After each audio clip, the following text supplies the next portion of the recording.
Imagine leveraging your fame to sell unhealthy food to kids who don't know any better.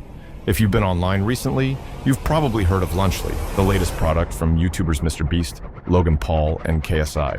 With such big names behind it and bold claims of being better for your kids, it's no surprise that Lunchly has caught the attention of parents, other influencers, and medical professionals. At first glance, it seems like a win-win for both parents and their children. Who wouldn't want to kill two birds with one stone, saving time while also providing their kids with healthier meals? But here's the real question. Is Lunchly truly the healthier option it claims to be? Or is it just another ultra-processed meal hiding behind flashy marketing and influencer branding? In this video, we're taking a closer look at the Lunchly controversy, cringeworthy marketing, and blatant hypocrisy from its creators. But first, what is Lunchly? Lunchly is MrBeast's rival to Lunchables, a prepackaged lunch kit offering a variety of easy-to-eat, mix-and-match foods. Like its competitor, Lunchly is designed to appeal to kids with its fun packaging, bite-sized portions, and fast food allure. We're talking crackers, cheese, deli meats, and even candy bars, all in one convenient package. But here's where things get interesting. Lunchly is being marketed as the healthier alternative to Lunchables. For example, MrBeast, Logan Paul, and KSI all claim that Lunchly uses real cheese and contains less sugar than its competitors. This is a clear move to position Lunchly as the better option compared to Lunchables. But with the trio's controversial reputation, can we take these claims at face value? This gets even stranger when you take a closer look at the nutritional information, showing that Lunchables and by extension Lunchly aren't exactly healthy for long-term consumption, especially for kids. Let's take a look at the products from a business perspective. Both Lunchly and Lunchables are easy-to-grab lunch kits, aimed at providing a quick, convenient meal option for busy families. Let's first take a look at the original product. Lunchables have been around for a long time and have been criticized for their high sodium content, excessive use of processed meats, and low-quality ingredients. Lunchables also come in a massive variety of flavors, ranging from pepperoni pizza to chicken dunks, appealing to younger audiences. In comparison, Lunchly only comes in 3 variants: turkey stackers, pizza, and nachos, matching their competitors' most popular meal kits. This combined with Lunchly's colorful packaging and marketing highlights that the influencer trio plans to market the product to their young fan base. From a price point perspective, both products are priced affordably, with both Lunchly and Lunchables coming in at less than $4.50 per meal.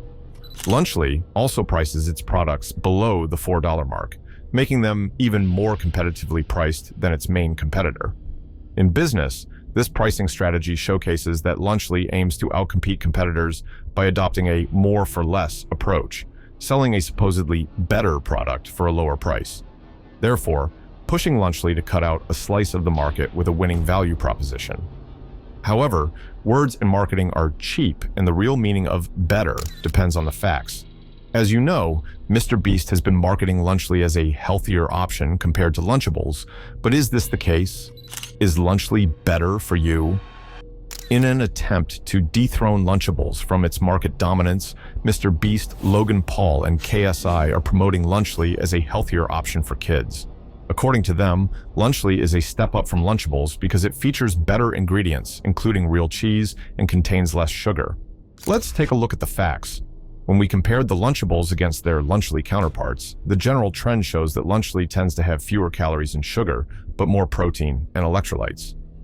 At a glance, this framing paints Lunchly in a favorable light, especially with the obesity rate skyrocketing and added sugar intake among children at dangerous levels. Who wouldn't want to cut out sugar intake where they can? However, this isn't the full picture, as we have to look at the nutritional value as a whole to determine if Lunchly is truly better compared to Lunchables. Dr. Mike, a popular YouTube doctor, criticized Lunchly for its nutritional deficiencies and dishonest marketing practices. He pointed out that while the sugar content might be lower than Lunchables, Lunchly is still packed with saturated fat and high sodium levels, far more than what kids should be consuming regularly. He also noted that the calorie count in some of these kits can be surprisingly low, which means that kids aren't getting their caloric needs fulfilled to be able to grow. This is so bad, in fact, that a K-8 child would need to consume 2-3 servings to meet the USDA nutritional guidelines for school lunches. Lastly, he highlighted how electrolytes are being used as a catch-all term, which misrepresents the actual sodium content in these meals. All of these concerns are valid, and we agree that Lunchly may have some improvements over Lunchables, but it's far from a healthy choice. The sodium content alone is concerning for growing teenagers and younger kids. However, this is just scratching the surface of Lunchly's marketing tactics, obscuring the nature of the product as ultra-processed food, also known as UPFs. The danger of UPFs,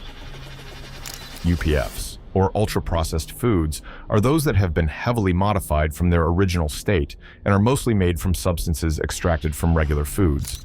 They often contain ingredients like preservatives, artificial colors, sweeteners, and emulsifiers, which help extend shelf life and enhance flavor.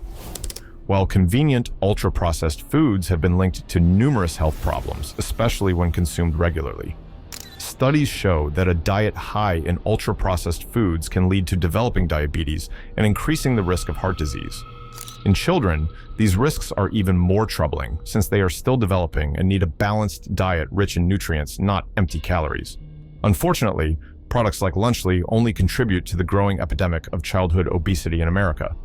The CDC reports that 1 in 5 children is affected by obesity, and diets filled with convenient processed junk foods are a major driving force behind this costly hidden epidemic. Lunchly, with its processed meats, crackers, and sugary treats, is no exception. Lack of transparency. What's really in Lunchly? Another red flag with Lunchly is the confusing lack of transparency around its marketing. For example, the portion sizes of Lunchly kits can vary, making it difficult to compare directly with Lunchables. This inconsistency makes it hard for parents to judge exactly how much sugar, fat, or sodium their child is consuming. In addition, there's little information about some of the key ingredients. How processed is the cheese? What kind of preservatives are in the deli meats? Without clear labeling and transparency, it's difficult to trust the product's claims. Parents deserve to know exactly what they're feeding their children, and Lunchly falls short in this regard. This is worsened by the deceptive and downright cringeworthy marketing behind these products. The dark side of influencer marketing.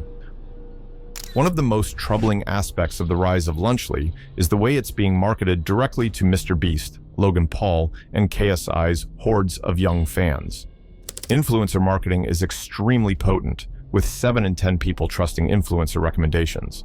So when these influencers say Lunchly is healthier or better for kids, many parents and young viewers are likely to believe them. This raises serious ethical concerns about the responsibility influencers must shoulder when they hold so much sway over their audience. Studies show that young people are more likely to trust internet influencers over traditional ads, which places the burden of responsibility on the influencer over the products they choose to promote to their fans. If they promote unhealthy products under the disguise of health benefits, they risk misleading their audience in unintended, harmful ways. This kind of influencer-driven marketing blurs the line between entertainment and education. Misusing the trust of fans to push a subpar product isn't the right way to go, especially with such a young and impressionable audience. This is especially concerning considering the problematic obesity crisis that has gripped the United States, and with products like Lunchly flooding stores everywhere, it seems like the problem isn't going away anytime soon. Why it matters. Kids' health on the line. I suffered from obesity in my early 20s, and I know how miserable it feels to be tired all the time, fatigued from walking, and not being able to do even a single push-up. It is a miserable existence, and I want to help as many people avoid this as possible. Our children are our future, and they deserve better than to have ultra-processed junk pushed in their faces by influencers who couldn't care less about their health. If you've seen the videos online, it doesn't even look like MrBeast, Logan Paul, or KSI even like Lunchly. This begs the question, if they don't even like what they've created, why should I feed this to my kids? After overcoming obesity, I know that most of the battle to staying healthy is determined by what you consume. This is true for both adults and is doubly true for growing children. They need balanced, nutritious meals that provide the right amounts of protein, fiber, vitamins, and minerals. There's a reason why USDA meal guidelines exist in the first place. Don't get me wrong, I'm not saying cut out snacks and junk food completely, Most foods in moderation are perfectly fine. The goal of this video is to highlight the hypocrisy of the marketing behind Lunchly and bring awareness that these types of processed foods are unhealthy to consume regularly, regardless of the marketing push. Demanding better for our kids. At the end of the day, parents want the best for their children, and that includes making sure they're eating the right foods. While the convenience of products like Lunchly is tempting, it's crucial to analyze the health claims being made and make sure that we're prioritizing the long-term well-being of the next generation. If you're a parent, consider Lunchly for what it is, a convenient, occasional treat. But if you're looking for a genuinely nutritious meal for your child, you're better off preparing something at home with whole grains, fresh vegetables, and lean proteins. I'd personally spend a few more hours per week just to prepare meals for my children so that they grow up healthy and avoid the problems that I experienced in my youth. While Lunchly may be marketed as a healthier option, parents need to see beyond the celebrity endorsements and flashy packaging. What's important here is to recognize that in modern society, we must be extra cautious of what we consume. Just because a product is marketed as healthier doesn't automatically make it true. Thank you so much for watching. Please leave a like and subscribe if you enjoy our content. As always, stay happy and healthy.